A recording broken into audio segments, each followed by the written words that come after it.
Senhoras e senhores, sejam muito bem-vindos ao Tudo Mastigado. Eu sou Lucas Paulino, professor de Geografia e Atualidades. E a gente está aqui para continuar conversando um pouco sobre esses temas relativos à nossa geopolítica. Olha só, galera, presta atenção. O assunto que a gente começa a tratar nesse momento é um assunto um pouco espinhoso, a gente pode dizer, porque é um assunto que vai trazer aspectos geopolíticos da formação dos Estados Unidos e aspectos geopolíticos também da relação do Canadá. Só que o Canadá em menor grau, né? Porque quando a gente pega em peso de importância, tanto na economia como na política, os Estados Unidos têm muito mais relevância. E aí a gente precisa perceber que nós estamos falando em uma área que geograficamente está localizada na América do Norte. E nessa América do Norte, nós vamos ter a formação de uma ex-colônia inglesa. Então, a gente está falando em um país que vai ter o quê? Uma colonização inglesa. Falando desses Estados Unidos da América. Então perceba, são Estados Unidos, vários estados que se unem e formam um grande país, a gente pode falar. Galera, a formação histórica dos Estados Unidos, ela está associada também ao processo de expansão das grandes navegações. Então a gente pode falar que existem alguns pontos contextuais de semelhança entre o processo que acontece na América do Norte e o processo que acontece no resto das Américas, Central e América do Sul. Só que presta atenção. Falar nessa ex-colônia inglesa, estadunidense, que a gente está tentando construir nesse momento, é falar em um contexto de colonização que está relacionado a duas formas. A gente vai ter, quando a gente fala nas colônias inglesas da América do Norte, a gente vai ter as colônias de povoamento. E além das colônias de povoamento, teremos as colônias de exploração. Qual é a diferença? Uma parte do território vai ser feita para ser explorada e outra para ser povoada. Nossa, Lucas, então o nome fala exatamente. Então a gente está falando em um contexto que está trabalhando com a nossa relação de ocupação espacial e de o porquê estamos ocupando esse espaço. Mas agora olha só, gente. Falar nessa formação norte-americana é falar em uma formação de Estado que já nasce muito com um ideal protestante. E aí o seu professor de História, Fred e Cris, só camisa 10, só gente fera, vai conversar com vocês sobre esse ideal protestante. Os Estados Unidos, ele já começa a nascer com essa formação de um pensamento que era diferente do resto do continente americano, perdão.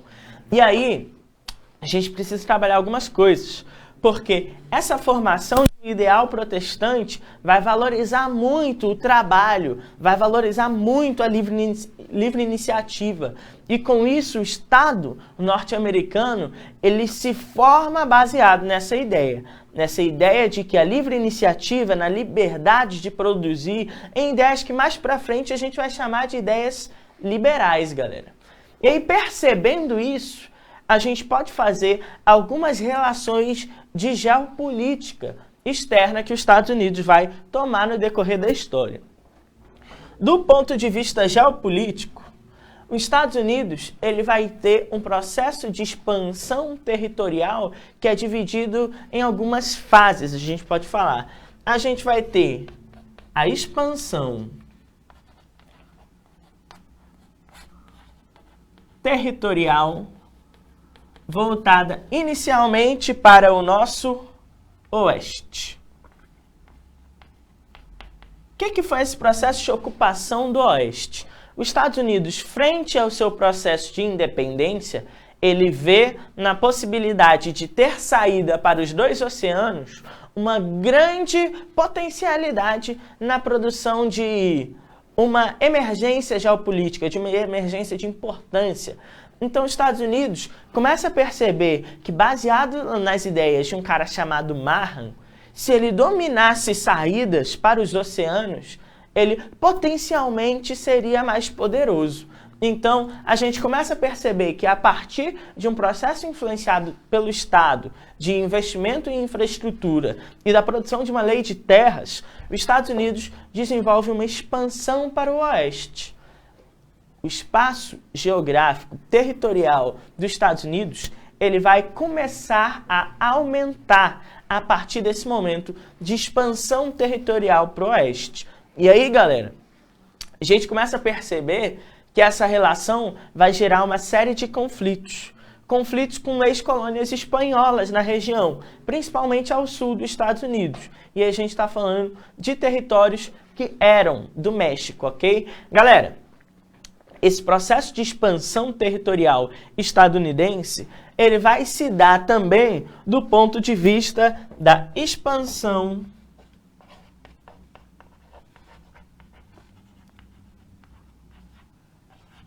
de influência. O que é isso? A gente está falando, a partir desse momento, não de território físico palpável, a gente está falando de território simbólico, de relações de poder econômico, de relações de dominação, de poder político. A gente vai ter expansão de influência a partir de algumas estratégias. Lembra que os Estados Unidos pensava muito na expansão pelo oceano? Então ele vai influenciar, por exemplo, na construção do Canal do Panamá, influenciando muito sobre como vai ser a circulação da produção econômica que rola a partir do Canal do Panamá. Além disso, a gente vai ter o que a gente conhece como doutrina Monroe. Os norte-americanos começam a pregar a América para os americanos, tentando fortalecer os movimentos de independência nas Américas. Então, a América ela deve ser feita para os americanos. Então, o colonizador europeu que está aqui, ele deve sair. Segundo quem? Monroe. Além disso, a gente vai ter uma expansão de influência a partir dos contextos associados ao século XX. E aí, falar em século XX, gente, é falar no momento onde o mundo começa a passar por maiores tensões. Por exemplo, no início do século XX, os Estados Unidos vai pregar uma política da boa vizinhança.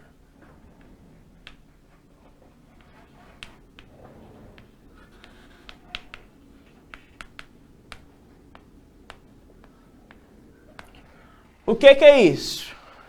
Uma tentativa de estabelecer relações de amizade com seus vizinhos americanos.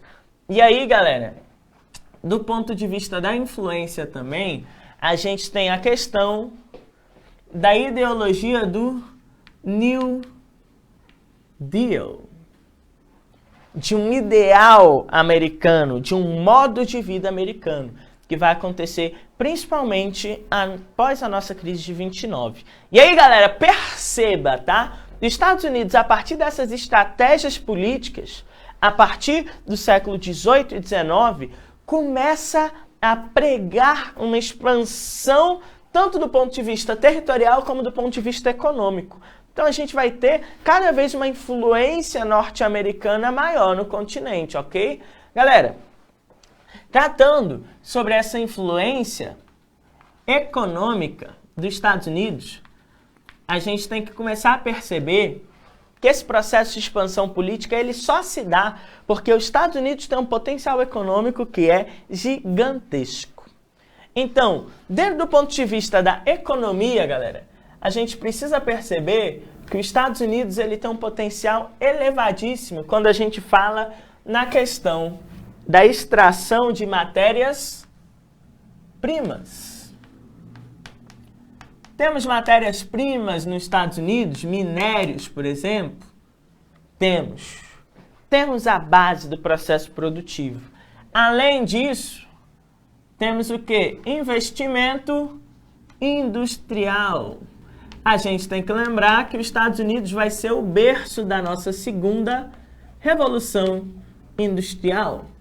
A revolução que vai trabalhar com os fatores de produção associados ao motor a combustão, ao uso de tecnologia petroquímica e também a eletricidade, que faz você assistir essa aula aqui no Tudo Mastigado, ok? Galera, além desses fatores econômicos, os Estados Unidos ele vai começar a desenvolver algumas estratégias produtivas que são extremamente interessantes. A gente vai ter, na história dos modelos produtivos industriais, um rapaz chamado Taylor. Lá na nossa primeira aula de globalização, a gente conversou que o Taylor ele acreditava nos movimentos repetitivos, de como que esses movimentos repetitivos seriam importantes para que a produção ficasse mais rápida. Só que a gente falou que o Ford pegou a ideia do Taylor, refinou e colocou essa produção em uma esteira. Gente, esses são modelos de produção que vão ser uma base do processo de desenvolvimento econômico norte-americano. Porque é isso aqui que possibilita o nosso aumento de produção, o nosso aumento produtivo. E aí, galera, perceba, tá? Os Estados Unidos, então, ele começa a partir desses modelos a produzir cada vez mais, muito mais riquezas. E aí começam a acontecer alguns problemas no século XX. Por quê? Você produz muitas riquezas, ok. Essas riquezas, elas estão sendo produtivas, mas necessariamente elas terão um mercado consumidor. Chega um momento, gente, que existe uma saturação de produtos no mercado e problemas associados ao estoque. E aí, gente, teremos a nossa crise de 29. Essa crise que vai estar associada a quê? À quebra do modelo fordista liberal. Um modelo que não acreditava na intervenção do Estado e pregava uma produção em massa. Galera, a crise de 29 abre espaço nos Estados Unidos para o surgimento de ideais keynesianos.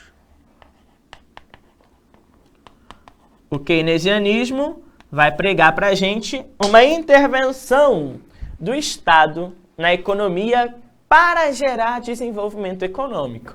Ok, Lucas, você falou muito do contexto de formação norte-americana, mas como que isso aqui está se localizando espacialmente falando? A gente vai ter a economia dos Estados Unidos, quando a gente pega o território norte-americano, meus Estados Unidos feio aqui, a gente percebe que a economia norte-americana, do ponto de vista industrial, ela está tradicionalmente nessa região. Uma região que a gente chama de Grandes Lagos. O que está acontecendo aqui? Aqui existe o que historicamente foi chamado de Manufacturing Belt. O que é o Manufacturing Belt?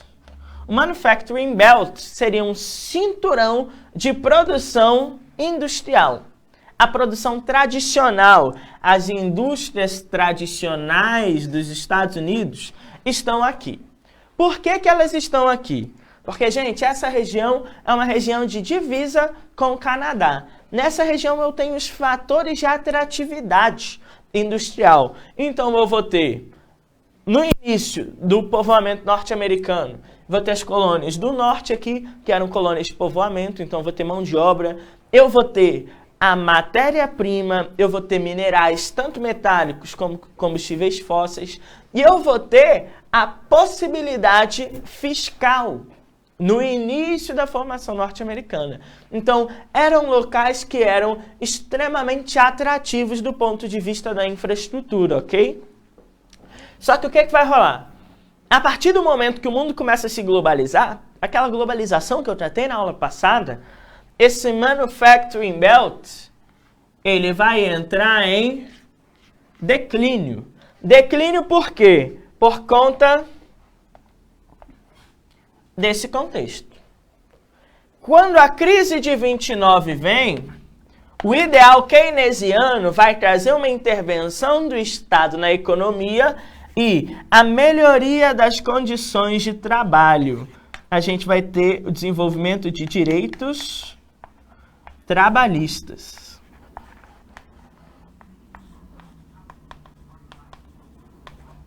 E aí, galera, olha só o que está acontecendo. Produzir no Manufacturing Belt está ficando cada vez mais caro.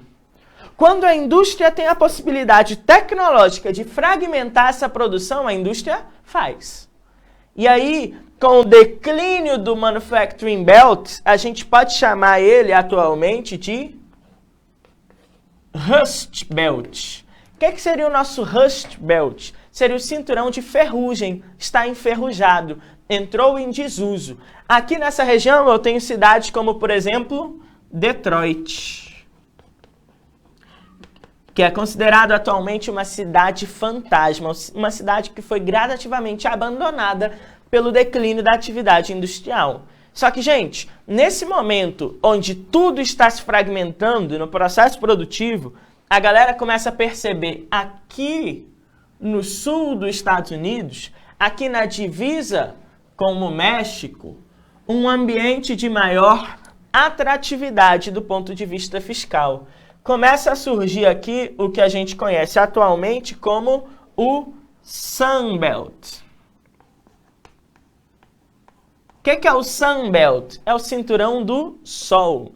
Esse cinturão do Sol, gente, tem esse nome por quê? É porque tem muito Sol nele? Indiretamente, sim.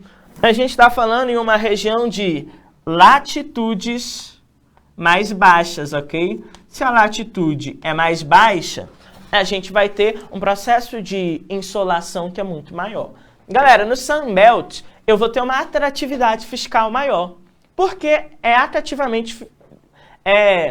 do ponto de vista fiscal, é mais atrativo, perdão. Porque, gente, aqui eu vou ter mão de obra mais barata e eu vou ter estados que vão desenvolver incentivos fiscais, fazendo com que o preço do trabalhador fique mais barato. E aí a gente percebe que nessa região aqui, a gente vai ter a questão das indústrias petroquímicas, a gente vai ter algumas indústrias de tecnologia e a gente vai ter algumas montadoras, que é o que a gente conhece hoje como maquilas, ok? Só que, gente, essas não são as únicas regiões de produção industrial nos Estados Unidos.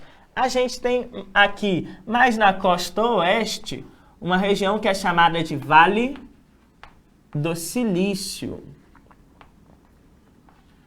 O Vale do Silício, atualmente, é uma região que vai trabalhar muito com a indústria da informação, com a questão do desenvolvimento das startups, por exemplo. Então a gente percebe que os Estados Unidos, do ponto de vista econômico, ele vai se desenvolver industrialmente falando de forma extremamente expressiva. Aí você pensa, pô, então os Estados Unidos vai ter sua economia baseada no setor secundário. Isso não é uma verdade. Não é uma verdade, por quê, gente?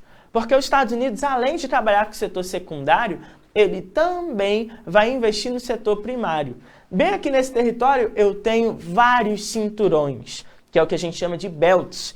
Cinturões do algodão, a gente vai ter cinturão do milho, a gente vai ter diversos cinturões que vão determinar áreas de destaque para a produção agrícola também. Aí você pensa, pô, Lucas, e o Canadá? O Canadá, ele está onde nesse momento? O Canadá, diferentemente dos Estados Unidos, ele vai ter uma formação histórica onde eu tenho influência tanto inglesa quanto francesa. Então a gente vai ter áreas do Canadá que vão falar francês, como por exemplo a região de Quebec. Isso gera algumas divergências territoriais. Já existiram até tentativas de movimentos separatistas. Além disso, o Canadá ele vai ter um território que é extremamente anecúmeno. O que é falar em um território anecúmeno? É um território de difícil ocupação na sua faixa centro-norte. Por que centro-norte? Porque quando a gente pega o Canadá já vai ser um país que vai estar em latitudes extremas. O fato de estar em latitudes extremas vai fazer com que a insolação seja baixa. Se tem pouca insolação, a gente vai ter temperaturas que são muito baixas. E um clima que é polar, o que dificulta a ocupação. Então a gente vai ter a população canadense espalhada nessa região de borda dos Estados Unidos. Além disso, no aspecto econômico, o Canadá vai ser um país que vai ter muito a produção de fatores primários. A gente vai ter o setor de energia como um setor forte e a gente vai ter também o setor de extrativismo como um setor que é forte. Muito da produção de matéria-prima canadense vai alimentar essa região dos Grandes Lagos no início e atualmente esse processo de industrialização contemporânea dos Estados Unidos. Só que o Canadá ele vai ter alguns pontos problemáticos. Do ponto de vista demográfico, o Canadá é um país extremamente envelhecido. Envelhecido porque a gente vai ter uma alta qualidade de vida e as pessoas não querem mais ter filhos. Se as pessoas não têm filhos, o que vai acontecer? A população não se renova. O Canadá já desenvolveu até algumas políticas de incentivo à imigração, ok? Além disso, a gente vai ter atualmente uma estrutura política no Canadá onde o primeiro-ministro ele preza pela igualdade de gênero. Nossa, Lucas, o que é isso? Ele, no início do seu mandato, ele fez um secretariado, a gente pode falar, os seus ministros, os seus assessores, eles possuíam, a gente pode falar, igualdade de gênero. A gente ia ter homens e mulheres em um peso semelhante, ok? Então, existem alguns pontos problemáticos entre os Estados Unidos e o Canadá que vão fazer com que essa seja uma área que seja dominante na América do Norte. Dominante em qual aspecto? Esses são os países que vão possuir um maior desenvolvimento econômico e, por isso, acabam estabelecendo uma relação de dominação com seus vizinhos regionais. E aí a gente está falando de um país chamado México, beleza? Mas fica tranquilo que a gente vai conversar sobre o México. Agora, gente, com essa base teórica, vamos dar uma analisada na questão 8 aqui da nossa apostila. Vem para a tela comigo. Nosso capítulo de Estados Unidos e Canadá está excelente, galera. Dá uma olhada aí na nossa apostila e vamos partir para a nossa questão. O mundo há vários anos vem crescendo e se desenvolvendo com a cultura norte-americana. Essa verdadeira indústria cultural que dita a moda, modelos, conceitos e torna as sociedades que deveriam ser heterogêneas em verdadeiras sociedades americanas. Opa, isso é homogeneização da globalização, né? Vamos continuar. Os shopping centers, fast foods, os filmes enlatados em que sempre o mocinho é americano, eita que treta, hein? Tornam a cultura e o hábito do norte-americano fato normal do cotidiano de qualquer outro país. Tem-se a imagem daquele velho chavão, o que é bom vem de fora. Será mesmo? Eita! Que questão polêmica. Tá bom, né? Vamos responder. Já que é para entrar na polêmica, vamos entrar na polêmica. Olha só, o texto está falando que os Estados Unidos exercem uma relação de dominação do ponto de vista cultural, fortalecendo os argumentos sobre a globalização e sobre como os Estados Unidos vai acabar moldando o pensamento dos países e das pessoas. Olha só, os Estados Unidos são chamados de Nova Roma pelo fato claro de sua expansão territorial. Teve expansão territorial? Teve, né? Então a gente pode considerar os Estados Unidos como um processo de expansão semelhante ao processo de expansão do Império Romano? Sim. A gente pode lembrar que o Império Romano ele teve uma extensão territorial gigantesca, pegando desde Roma até áreas da Turquia. Então a gente tem que perceber isso. A gente pode ter os Estados Unidos como uma nova Roma, sim. Atualmente, os Estados Unidos têm na sua base de planejamento a conquista territorial, verificada pela própria anexação de novas áreas da América Central. Opa! Galera, olha só, a gente conversou que o processo de marcha para o oeste gerou alguns conflitos. A gente pode comentar também que isso gerou dizimação de povos indígenas. Só que, gente, a gente não vai ter anexação de áreas da América Central. A gente vai ter influência na América Central, porque a América é para os americanos, né?